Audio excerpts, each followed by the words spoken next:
Hello everyone, आज हम इस वीडियो में ये कवर करेंगे कि बहुत से लोगों को कॉन्स्टिपेशन क्यों होता है, किस वजह से होता है और क्या लाइफस्टाइल उसका मेन कारण है या कुछ और भी वजह से कॉन्स्टिपेशन प्रॉब्लम्स होता है। वहां पे वीडियो पे जाने से पहले आप सभी का योग लेडी चैनल में स्वागत है। तो चलिए डायरेक्टली वीडियो के दर्शन। आज पहले सबसे पहले हम ये समझेंगे कॉन्स्टिपेशन मतलब क्या। कॉन्स्टिपेशन मतलब अगर आपको हफ्ते में या तो सिर्फ 3 बार वॉशरूम हो रहा है या उससे कम हो रहा है तो आप कॉन्स्टिपेशन हो एज एन यूनिवर्सली ये एक समझा जाता है। बट इसमें से कुछ और भी रीजन जिसकी वजह से कॉन्स्टिपेशन होते हैं। आप ये इसमें से कोई भी 2 सेक्टर में अगर आप आ रहे हो तो आपको कॉन्स्टिपेशन है। जैसे कि आपका वॉशरूम सिर्फ सिर्फ 25% हो रहा है तो, एंड सेकेंड थिंग आपका स्टूल एकदम हार्ड एंड लंपी है, देन भी आपको स्टूल पास ऑन होने के बाद भी अगर आपको लग रहा है कि इनकम्प्लीट नहीं है, स्टिल ऐसा लग रहा है कि अभी भी ऐसा फीलिंग हो रहा है कि आपको बार बार वॉशरूम जाना है, दिन में 3 से 4 बार 5 बार, सो आप इसमें से कोई भी 2 सेक्टर में आते हो तो आपको 101% आपको कॉन्स्टिपेशन है। बट ऐसे कुछ सेक्टर है कि ऐसे कुछ लोग हैं जिनको ये सेक्टर में नहीं आने के बावजूद कॉन्स्टिपेशन होता है, जैसे कि ओल्डर पीपल को कॉन्स्टिपेशन होता ही है क्योंकि उनके मेटाबॉलिज्म बहुत वीक हो जाते हैं एंड उनके मसल्स में उतना स्ट्रेंथ नहीं रह जाता ताकि वो स्टूल को प्रॉपरली पुश कर सके। ये उनके इसलिए ओल्डर पीपल को कॉन्स्टिपेशन होना होता है। सेकेंड, प्रेग्नेंट वुमन को कॉन्स्टिपेशन होता है बिकॉज जब चाइल्ड वॉर्म में होता है तो उस समय जो इंटेस्टाइन होता है उसको बहुत हार्ड अमाउंट तक पुश कर देता है, जिस वजह से उसको कॉन्स्टिपेशन उनको फेस करना पड़ता है। सेकेंड थिंग, उनका हार्मोनल इम्बैलेंस होता है ऑन प्रेगनेंसी के टाइम पे।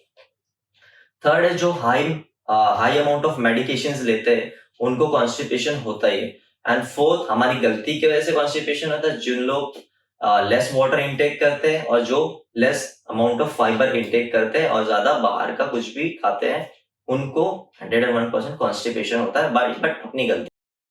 अब हम ये समझेंगे कि what is gut transit time mean. Gut transit time मतलब क्या। तो गट ट्रांजिट टाइम समझाने से पहले मैं आपको समझाता हूँ गट क्या होता है। गट मतलब होता है कि जो आपके माउथ से लेके जो आपके एनस तक का पूरा रीजन होता है उसको गट कहा जाता है। आप इमेज में देखोगे आपको इजीली समझ जाएगा कि गट क्या है। अब मैं समझाता हूँ गट ट्रांजिट टाइम क्या होता है। जब भी आप कोई फूड इंटेक कर रहे हो, फूड इंटेक माउथ से जाने तक और आपके एनस रीजन से पास आउट होने तक वो जो पूरा पीरियड होता है उसको गट ट्रांजिट टाइम होता है। उसके अंदर डाइजेशन आता है, न्यूट्रिशन एब्जॉर्प्शन आता है, सब चीज उसके अंदर ही आ जाता है।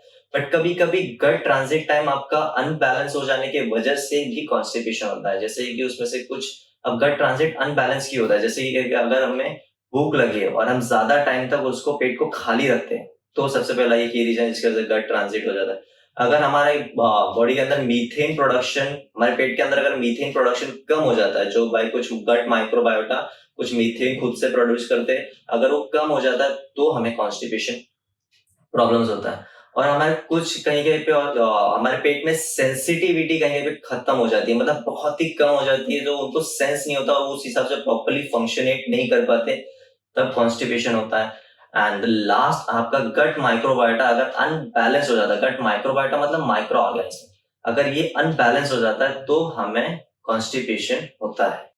तो हम इसमें ये समझते हैं कि टाइप ऑफ कॉन्स्टिपेशन कितने हैं। 2 टाइप ऑफ कॉन्स्टिपेशन है, प्राइमरी एंड सेकेंडरी।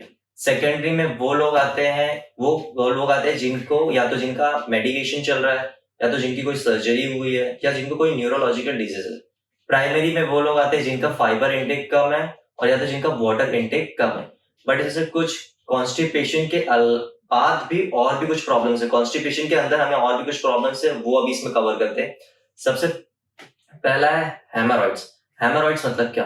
हेमोरॉइड्स मतलब जो कि आपके एनस रीजन में जो वेन्स होते हैं उसके वेन्स में सूजन आ जाना, स्वेलिंग आ जाना। अगर हम ज्यादा अमाउंट तक प्रेशर लगाते हैं, ज्यादा टाइम तक प्रेशर लगाते हैं तो हमारे वेन्स में सूजन आ जाता है। दूसरा एनल फीसरस। एनल फीसरस मतलब जो हमारे एनस के आजू बाजू में जो मसल्स होते हैं उसमें टेयर अप आ जाना, मतलब फट जाना। तो कभी कभी आप देखते हो कि वॉशरूम करते वक्त हमें खून दिखता है तो वो इसी कारण की वजह से होता है, हमारे मसल्स जो होते हैं वो फट जाते हैं अंदर ही, और वो घाव हो जाना मतलब अगर वहां पे अगर कोई भी स्टूल चला जाता है तो फिर बहुत हाई अमाउंट ऑफ प्रॉब्लम्स आते हैं हमारे एनस रीजन में। लास्ट में हम थर्ड पे आते हैं रेक्टर प्रोलॉन्ज। रेक्टर प्रोलॉन्ज मतलब हमारे एनस रीजन से कुछ अमाउंट्स ऑफ पार्ट्स बाहर आ जाते हैं। जब हम वॉशरूम करते हैं तो हमारे कुछ अमाउंट ऑफ पार्ट ऐसे बाहर, आप इमेज में देखोगे तो आपको क्लियरली समझ आएगा, कुछ अमाउंट ऑफ पार्ट्स बाहर आ जाते हैं, और वो एक बहुत ही पेनफुल मोमेंट होता है जब वो बाहर आ जाता है। तो वो जल्दी उसके बहुत सारे डिफरेंट काइंड्स ऑफ एक्सरसाइज है, बट मोस्टली ऑन सर्जरी से भी वो क्लियर होता है। लास्ट फोर्थ वन है फीकल इन्फेक्शन। फीकल इन्फेक्शन मतलब आपके रेक्टम में स्टूल स्टक्ड हो जाना। आपके कोलन पुश कर रहे हैं बट फिर भी वो पुश ऑन नहीं हो रहा, क्योंकि उसको जितने अमाउंट ऑफ प्रेशर चाहिए पास ऑन होने के लिए, वो उस अमाउंट ऑफ प्रेशर आपका कोलन क्रिएट नहीं कर पा रहा है पुश करने के लिए, और वो मोस्टली आपके एनल रीजन में फंस जाता है, और ये मोस्टली चाइल्ड में और या तो ओल्डर पीपल को सबसे ज्यादा होता है। अब हम समझेंगे फाइबर के बारे में। फाइबर इतना इंपॉर्टेंट क्यों है और कितने टाइप ऑफ फाइबर होते हैं। फाइबर, सबसे पहला तो दो तरीके के फाइबर होते हैं। सबसे पहला सोल्यूबल एंड इनसोल्यूबल।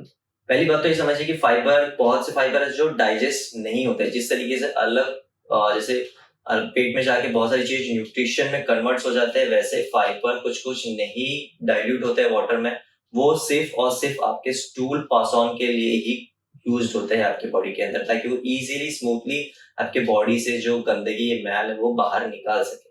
तो दो तरीके का मैंने बताया था फाइबर है, soluble and insoluble. Soluble fibre है जो डाइजेस्ट होता है। सोल्यूबल फाइबर कौन से सोल्यूबल फाइबर? सोल्यूबल फाइबर किस में आते हैं? जैसे एप्पल्स हो गया, बीन्स हो गया, पीज हो गया, कैरेट्स हो गया एंड सिट्रिक फ्रूट्स हो गया, इसके अंदर सोल्यूबल फाइबर होता है। सोल्यूबल फाइबर क्या हेल्पफुल होते हैं?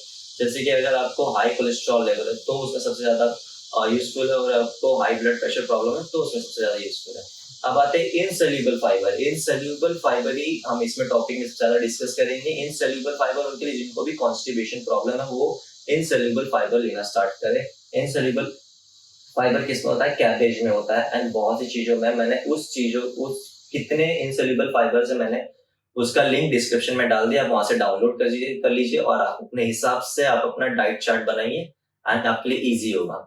अब हम समझते हैं कि कितने अमाउंट ऑफ कितना फाइबर किसको लेना चाहिए एज पर द एज के हिसाब से। अगर आप 50 से कम हो या 50 तक हो तो मेंस को 38 ग्राम फाइबर पर डे लेना चाहिए एंड वुमेन्स को 25 ग्राम फाइबर्स पर डे लेना चाहिए। अगर आप 50 अबव हो तो मेंस को 31 ग्राम फाइबर लेना चाहिए एंड वुमेन्स को 21 ग्राम फाइबर्स लेना चाहिए। सो ये था चार्ट एज एन फाइबर कितना लेना है और फाइबर इतना इंपॉर्टेंट क्यों है।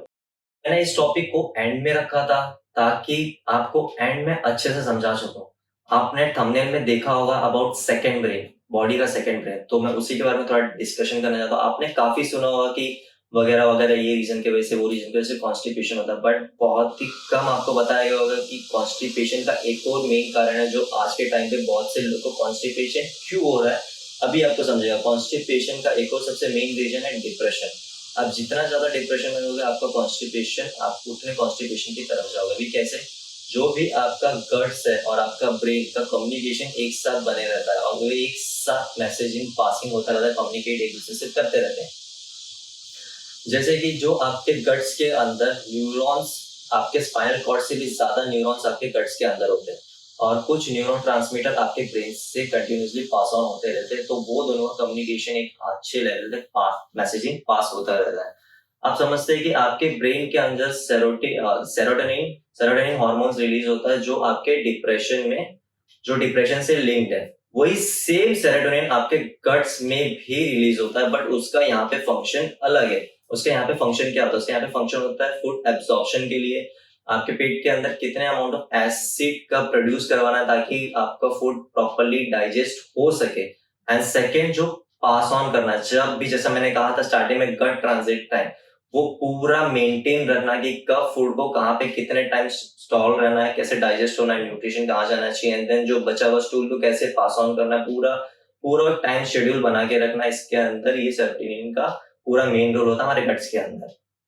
और ये एक होता है पेरिस्टाल्टिक, जो मूवमेंट्स हमारे पूरी ये जो सेक्शन गट्स में होता है उसको कहते हैं पेरिस्टाल्टिक मूवमेंट्स। अगर वो पेरिस्टाल्टिक मूवमेंट्स अगर प्रॉपरली नहीं हुआ, प्रॉपरली नहीं चल पा रहा, तभी आपको कॉन्स्टिपेशन प्रॉब्लम होता है, क्योंकि आपके मसल्स में सेंसेस ही नहीं रह जाते कि वर्क कैसे करना है, किस तरीके से पास करना है। वो अगर सेंस ही नहीं रह जाएगा तो उनके अंदर वो ताकत ही नहीं रह पाएगा कि वो पुश कर सकेंगे। तो ये चीजें हैं। अब हम समझते हैं कि हमारे गट्स में और हमारे ब्रेन्स को एक सबसे बॉडी में सबसे बड़ा वेन्स है, उसको कहते हैं वेगस नर्व, जो हमारे गट्स और हमारे ब्रेन को कनेक्ट रखता है, जो जैसे कि आपने कभी देखा होगा कि आपको भूख लगती है तो आपको चिड़चिड़ापन महसूस होता है, तो इसी वजह से ये एक लिंक कनेक्शन है। जो अगर सोचिए कि अगर पेट की वजह से अगर आपको चिड़चिड़ापन होता है, तो अगर आप डिप्रेशन में हो तो आपको 101% कॉन्स्टिपेशन होता है, बिकॉज अभी वेगस नर्व से ये दोनों एक दूसरे से कनेक्ट रहते हैं। सो ये था मेरा इंपॉर्टेंट बताना है कि डिप्रेशन भी एक रीजन है कॉन्स्टिपेशन का। कॉन्स्टिपेशन की कुछ और भी वजह जिनकी वजह से कॉन्स्टिपेशन होता है, जैसे कि अगर आप डायबिटीज के पेशेंट हो तो आप कॉन्स्टिपेशन आपको होगा, चांसेस ज्यादा हो जाता है आपको कॉन्स्टिपेशन होने का। या आपके हार्मोनल इम्बैलेंस की वजह से भी कॉन्स्टिपेशन होते हैं, या अगर आपका कैल्शियम बढ़ जाने की वजह से भी कॉन्स्टिपेशन होते हैं। तो ये थी सारी इंफॉर्मेशन जो मैंने आप तक लाई अबाउट कॉन्स्टिपेशन के बारे में। आई होप सो मैंने जितना हो सकता है उतना डेप्थ तक आपको बताया हो। तो आप जिनको भी कॉन्स्टिपेशन है उन तक 100% शेयर कीजिएगा, क्योंकि उनके लिए बहुत हेल्पफुल होगा। तो अगर आपको अच्छा लगा तो लाइक कीजिए एंड कमेंट कीजिए एंड शेयर कीजिए।